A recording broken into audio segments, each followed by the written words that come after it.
This is a how-to video on a DIY chicken feeder for a bucket. I think the devil himself made these instructions. Installing these little DIY chicken feeders for a bucket. First thing is you need a bucket with a lid. And the instructions, the print's really tiny and you can't read it. But you're gonna make 6 of these holes. You're gonna make a mark 3 inches off the bottom to here. And then where that 3-inch mark is, you're gonna put the end of that bit there, right on that little mark at 3 inches up, and you're gonna drill your hole out. Of course, you'll get one of these cool little discs popped out. Now you kind of want them somewhat evenly spaced out. So what I did, I drew a straight line, made my first 2 on either side, and then I just started having, halves, and then a quarter, and then an eighth, and that was where I decided, and it's not perfect. It's not, perfect science or math. It's just guesstimating. I mean, we're feeding chickens, and this will keep them from pooping in their food tray, because it's what they do. I'm gonna push that guy into the hole, the first one there. Put this rubber gasket over it, push it up in there. It's hard to do one-handed. Get the idea. You got the little ring, screw it on there tight. And I think the main thing, like I said, this isn't rocket surgery, just make sure this is pretty much, parallel to the earth. So now there it is on the outside. You see the little hole where they're going to find the feed. It falls to the bottom. There it is on the inside.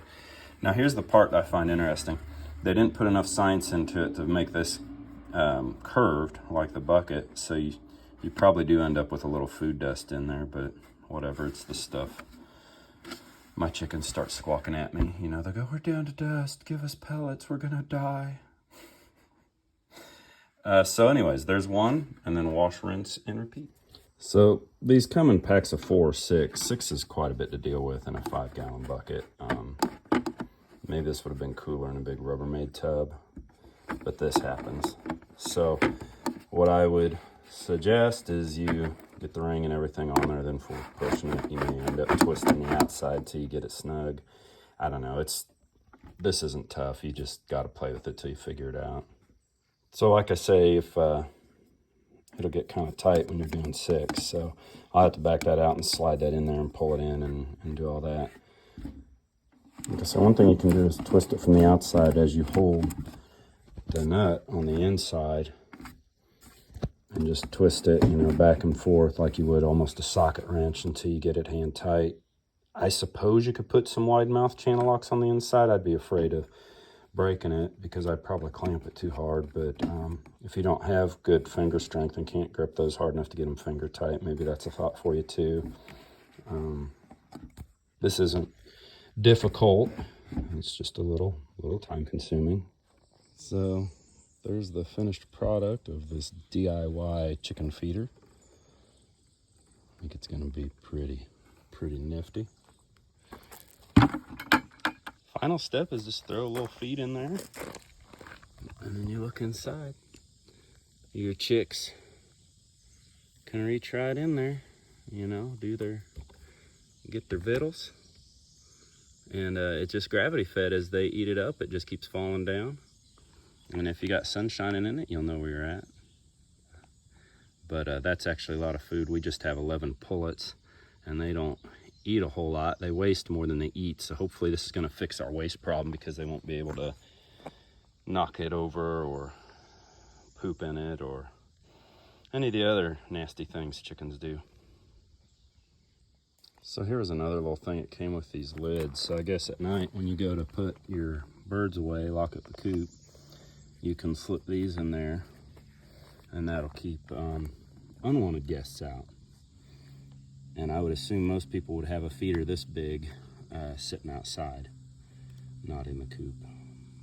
Either way, do whatever you're gonna do. I just thought that was kind of handy. Not really a review. The theory on this is too sound. I know this is gonna be awesome. Now the little waters we got that came with it, I know a lot of people use those So we'll see how that one works out. Maybe I'll make another video on it. But for the little DIY feeder to keep the rain and the varmints out, I think this is a pretty cool little design. We bought the whole kit on Amazon Prime Day. I want to say $16. It was under $20 because we actually sent back the original one we bought because Prime Day was almost $10 less. But I don't know that there's a certain brand. There's just, you know, tons of companies selling these same things. I didn't even check to see where they came from. There's just a whole bunch of them out there on the internet to be bought. But pretty inexpensive way to make a nice little dry feeder for your chickens. And there you go. And there we go. So that's what is that, a 7.5 inch roughly cylinder block under there, plus the inch or two from the bottom of the bucket. So I'm somewhere around 8 to 10 inches off the ground. And as you can see, these are about 7.5 week old pullets, and they're reaching in there just fine. I like how some of them share. There are 11 birds in 6 holes. Well, you weren't sharing very nicely, were you? Chick approved. No more standing on top of the food bowl and pooping in it. Now I give you a freebie. This is my grit, my little chick grit, and it's kind of the same idea as the bucket. It's a 1.5 inch tube to a 90, little piece of tube in there to put a 45, right? And then I put this 1.5 inch block back here to put it at an angle. And I have this screw to hold it back at the bottom, otherwise it just wants to come out flush. You know, screw straight through it. Drop the chick grit down in there. Put that on to keep whatever out. You girls pick at it, gravity does the rest. So there's a freebie to add to you with the bucket. If you like my nonsensical videos, there's everything from music to how-tos to building the grass and making an egg. You know, like and subscribe. Enjoy, God bless you.